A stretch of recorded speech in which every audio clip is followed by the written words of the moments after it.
En Efesios nos quedamos la última vez cómo se hace la transferencia del concepto del perdón bajo la ley. Bajo la ley, para usted ser perdonado, tenía que perdonar. Tenía que perdonar. Pero cuando se hace la transferencia al concepto del perdón en el Evangelio, en la gracia, ahora se basa solo en lo que Dios ha hecho con nosotros, que Dios nos perdonó una gran carga de pecados. Le debíamos mucho.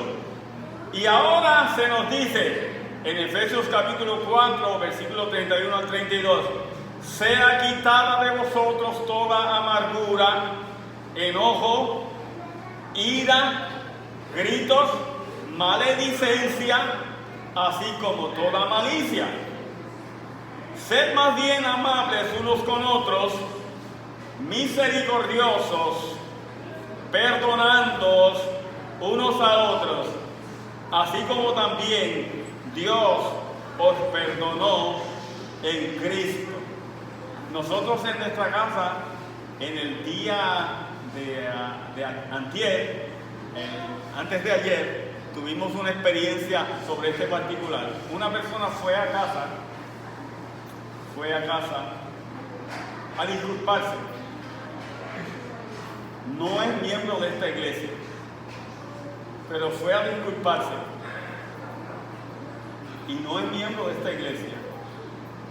Es más, todavía no ha dado el paso para recibir a Cristo como Señor y Salvador personal. Pero fue a casa en un gesto tan decente, tan respetuoso, a pedir disculpas. ¿Ok? Y yo le dije, no tengo nada que disculparte. Nosotros lo queremos mucho a usted y a su esposa, porque son favorecedores de nuestra congregación, de nuestra iglesia. No tiene nada que disculparse. Todo está perdonado, todo está allanado, todo está sanado, y queremos ofrecerle que se tome un café de Lares con nosotros. Santo. Le dio un buen apretón de manos. Oiga, y además de que fue a casa a disculparse, llevó un regalo. ¿Qué manera más respetuosa de disculparse? Llevarle un regalo. ¿Usted había visto eso antes? Anteriormente, ¿había conocido una situación como esta anteriormente? Yo nunca la había visto. Y entonces, pues nosotros también le hicimos un regalo. ¿Ok? Sed más bien amables. Hay gente, aún dentro de las iglesias,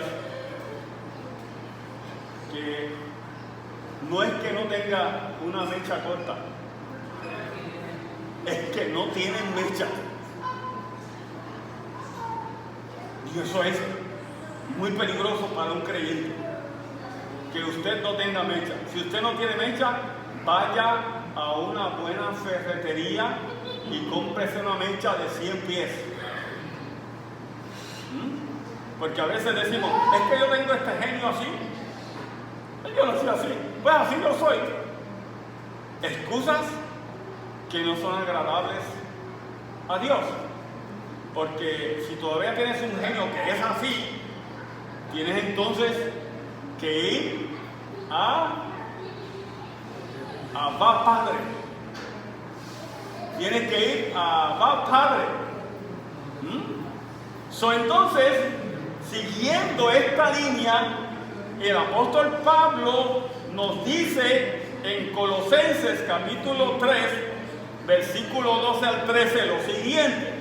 Dice, entonces, como escogidos de Dios, santos y amados, revestidos de tierna compasión, bondad, humildad, mansedumbre y paciencia. Ahora voy a leer algo que tenemos que prestarle atención. Es algo serio lo que va a decir ahora la palabra del Señor. Dice, soportándoos unos a otros y perdonándoos unos a otros, si alguno tiene queja contra otro, como Cristo os perdonó, así también hacedlo vosotros. ¿Ustedes ven la diferencia? Entonces, cuando el Padre nuestro aborda esa premisa y el concepto de perdón, lo hace bajo la consigna de la ley del antiguo pacto. Cuando el Señor, enseñando por el Espíritu Santo, ¿ok? Mire, el Señor enseñó, Él personalmente, en su ministerio público aquí en la tierra. Cuando ascendió a los cielos, cuando subió a los cielos a sentarse a la diestra de la majestad de Dios, envió al otro Consolador, al Espíritu Santo, que entonces iba a seguir enseñando lo que Jesucristo había enseñado. Dice, Él os recordará todo lo que yo les he dicho. Y entonces el Espíritu Santo instituyó en la iglesia pastores y maestros para enseñar, sujetos al Espíritu Santo. Yo no puedo enseñar nada aquí que no provenga del Espíritu Santo. Y entonces, cuando se hace la transferencia de ese concepto del Antiguo Testamento al Evangelio de la gracia, vamos a ver que el Espíritu Santo nos dice, como Cristo os perdonó, así también hacedlo vosotros. Si tú en tu conciencia sabes que Cristo te perdonó, entonces tienes que perdonar. Perdonar a la manera de Cristo. Perdonar a la manera de una persona nacida de nuevo. Vamos a ver el acercamiento a la deidad. The approach to deity. ¿Ok? El acercamiento a la verdad. En el Antiguo Testamento se requería algo muy importante, que entonces es transferido al Nuevo Testamento. Vamos a ver qué es. ¿Cómo entonces en el Nuevo Pacto, en el Nuevo Testamento, el Evangelio de la Gracia, nos acercamos a la deidad? El apóstol Santiago dice, acercaos a Dios y Él se acercará a vosotros. En la epístola a los Hebreos se nos instruye a cómo acercarnos al trono de la gracia. ¿Sabe usted que cuando el pueblo judío en su religión llegaba al culto en el templo, tenía que ir con una ofrenda. Con una ofrenda. Pero muchos llevaban esa ofrenda y cuando ya salían del templo, se iban a los montes donde tenían dioses escondidos, ídolos. Y el mismo Salomón, habiendo construido el templo, luego cayó en la idolatría grasa y construyó altares a los dioses de sus esposas, de sus mujeres alrededor del templo.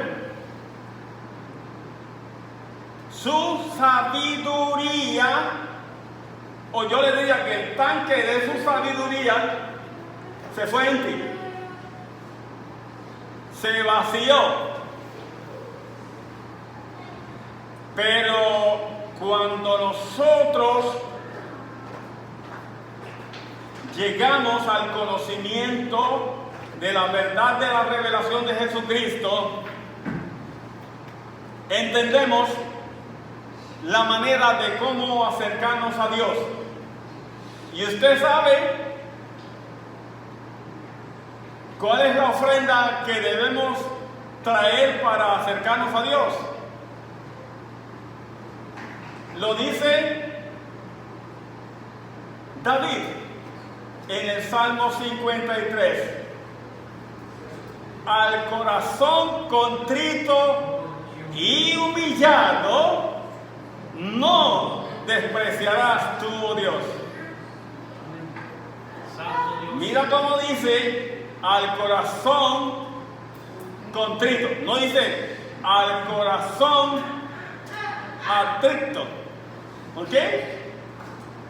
Sino el corazón contrito y humillado no despreciarás tú, oh Dios. Entonces, el escritor del libro de Hebreos nos da la contestación de cómo tenemos que acercarnos a Dios. Dice en Hebreos capítulo 4, versículo 16: por tanto, acerquémonos con confianza al trono de la gracia para que recibamos misericordia y hallemos gracia para la ayuda oportuna. Por tanto, acerquémonos con confianza al trono de la gracia para que recibamos misericordia y hallemos gracia para la ayuda oportuna. Hebreos capítulo 4, versículo 16. Entonces, esta es la manera de acercarnos a Dios. Nos acercamos a Dios con confianza. ¿Por qué? Porque el Padre nuestro, muchas confesiones religiosas lo han tomado como una oración mística y lo han convertido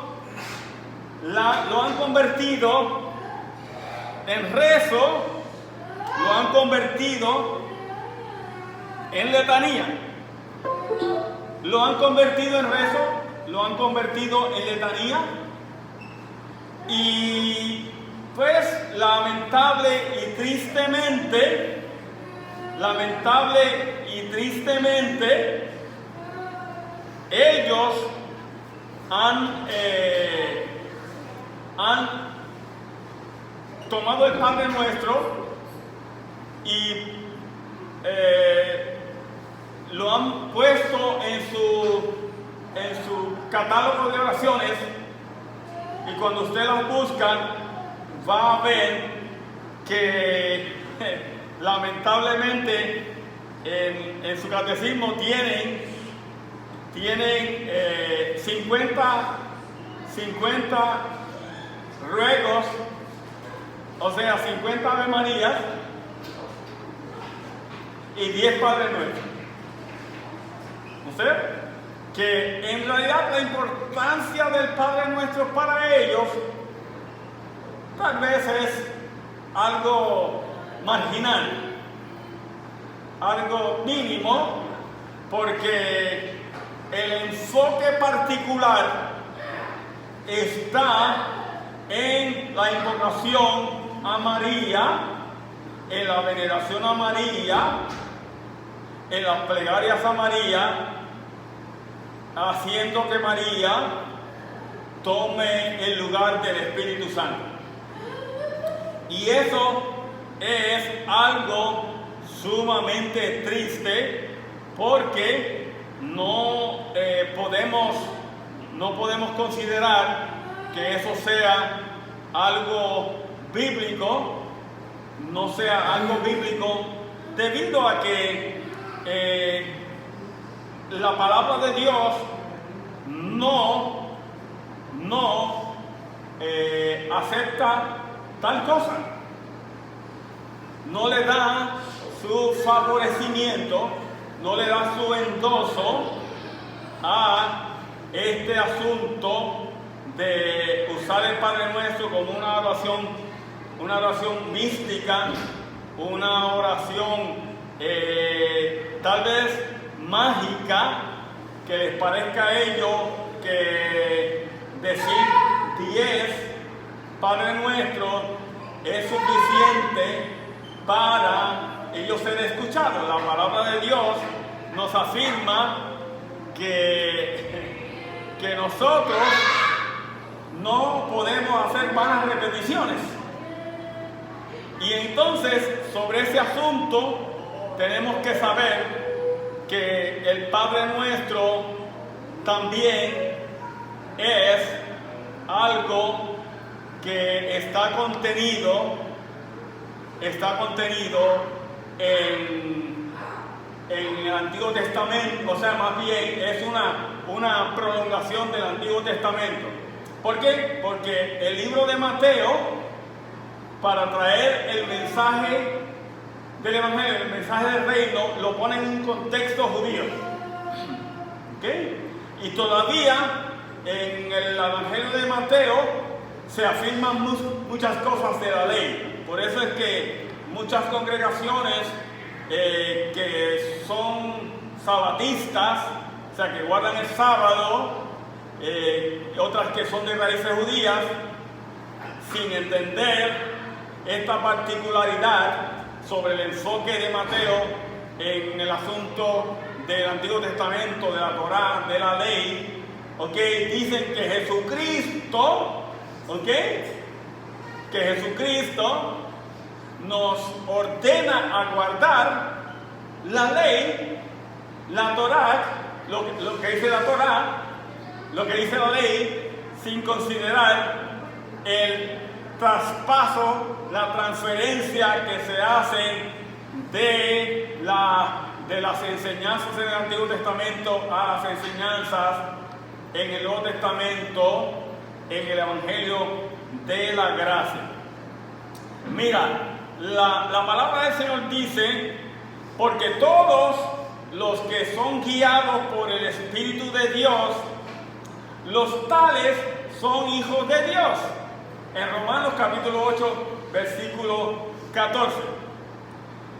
Y también, siguiendo esa línea, el apóstol Pablo nos dice en Gálatas capítulo 4, versículo 6: y porque sois hijos, Dios ha enviado el Espíritu de su Hijo a nuestros corazones, clamando: Abba, Padre.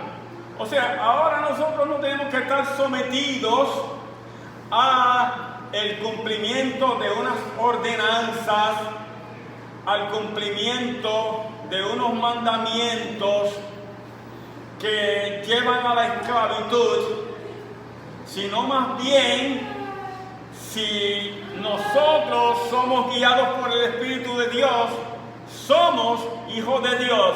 Y porque somos hijos de Dios, Dios ha enviado el Espíritu de su Hijo a nuestros corazones. O sea, que solamente aquellos a los cuales Dios ha enviado el Espíritu de su Hijo a su corazón, solamente ellos pueden clamar Abba, Padre. Tú puedes ir a una congregación y llevar cirios, llevar velas para encenderlas, inclusive que haya una diseminación de incienso, velas votivas, ofrendas votivas. Puedes ir con ropaje de guardar promesas, etcétera, etcétera. Pero si el Señor no ha enviado el Espíritu de su Hijo a nuestros corazones, no puedes clamar Abba, Padre. Disculpen esta intervención. Si el Dios no ha enviado el Espíritu de su Hijo a tu corazón, no puedes clamar Abba, Padre, porque no vas a ser escuchado. Tu oración va a caer en un vacío religioso de una religión de misterio, en un misticismo, en una mera religiosidad. Y entonces estás perdiendo el tiempo. Y hay que tener cuidado con eso. ¿Usted sabe por qué? Porque hay dos cosas a las que nosotros tenemos que tener mucho cuidado. Hay dos cosas muy importantes a las cuales nosotros tenemos que tener mucho cuidado. Y son las siguientes. Y es que nosotros no vayamos a escuchar al Señor decirnos: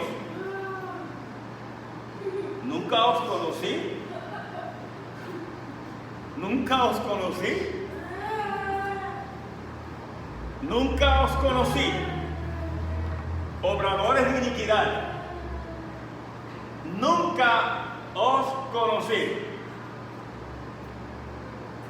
Y la otra es: apartaos de mí. Apartaos de mí. Esas palabras yo no las quiero escuchar. ¿Usted sabe qué? Yo le he orado al Señor que nos ayude a entender estas cosas. Porque mucha gente en muchas religiones, en muchas denominaciones, en muchas confesiones de fe, se van a convertir en un vómito. ¿Usted sabía eso? Convertirse en un vómito. Y convertirse en un vómito cuando el Señor les diga: nunca os conocí, apartaos de mí. Y que le digan: Señor, en tu nombre. Mira lo que dicen: en tu nombre echamos fuera demonios, sanamos a los enfermos, hicimos muchos milagros. No, nunca os conocí. Apartaos de mí. Y en ese momento se convertirán en un vómito. Y es bueno que escuchemos eso. Y porque sois hijos, Dios ha enviado el Espíritu de su Hijo a nuestros corazones, clamando: Abba, Padre. Y reiterándome en lo que acabo de decir, si está rindiendo culto, orando o rezando a otra persona real o ficticia, que no sea Jesucristo de Nazaret, entonces no has sido adoptado. En una parada de orgullo gay salió una persona personificando a Jesús de Nazaret, a Jesucristo. Y usted sabe qué, que muchas de las personas que estaban en esa marcha de orgullo gay se arrodillaron delante de él y él le impuso sus manos y les hablaba y supuestamente les oraba. Yo lloré por ese asunto. Dije, ¿cómo es posible? ¿Cómo es posible? Una persona real, pero su caracterización de Jesucristo era una abominación delante del Señor. Por eso, si estás rindiendo culto, orando o rezando a otra persona real o ficticia que no sea Jesucristo de Nazaret, entonces no has sido adoptado. Si estás asociado con personas de otras religiones que están terriblemente distanciadas de lo que es el Evangelio de la revelación de la verdad de Jesucristo, del Evangelio de la gracia, si estás asociado con ellos, con personas de religiones orientales, con personas de religiones africanas, con personas de religiones americanas, si estás asociado con personas de religiones europeas que tienen sus propias simbologías, como estas que nosotros hemos ya visto, ¿ok? Si usted está asociado con estas personas, la mayor parte de los habitantes del planeta se declaran creyentes. Esto debería provocar un diálogo entre las religiones. No debemos dejar de orar por él y colaborar con quienes piensan distinto. Confío en Buda. Creo en Dios. Creo en Jesucristo. Creo en Dios. Alá. Muchos piensan distinto, sienten distinto, buscan a Dios o encuentran a Dios de diversa manera. En esta multitud, en este abanico de religiones, hay una sola certeza que tenemos para todos. Todos somos hijos de Dios. Creo en el amor. Creo en el amor. Creo en el amor. Creo en el amor. Confío en vos para difundir mi petición de este mes. Que el diálogo sincero entre hombres y mujeres de diversas religiones conlleve frutos de paz y justicia. Confío en tu oración.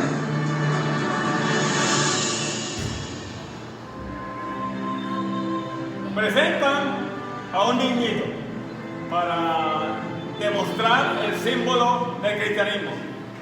Este no es el símbolo del cristianismo. Ni es el símbolo del cristianismo una paloma.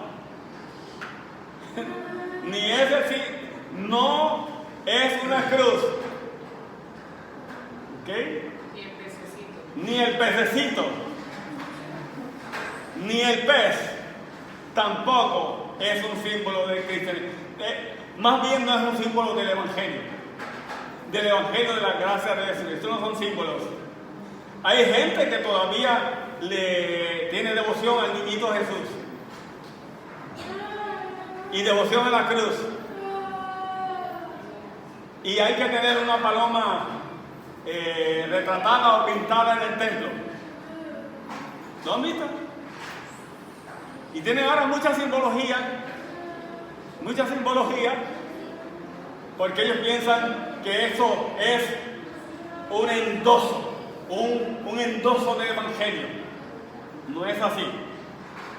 Si estás en la iglesia de la Odisea, Si estás en la iglesia de la Odisea, que es la iglesia de la última hora del último tiempo, si estás en la iglesia de la Odisea, escucha bien, entonces sigues otro evangelio, sigues otro Cristo, sigues otro espíritu.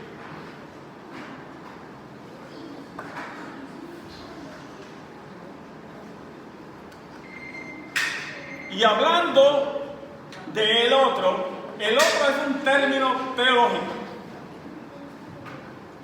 El otro es un término teológico. ¿Ok? El Señor trata este término cuando habla sobre el otro que vendrá en su propio nombre. Hacemos una pausa. Muchas gracias, Dios les bendiga, de coger el sign. Pasamos a la tercera parte.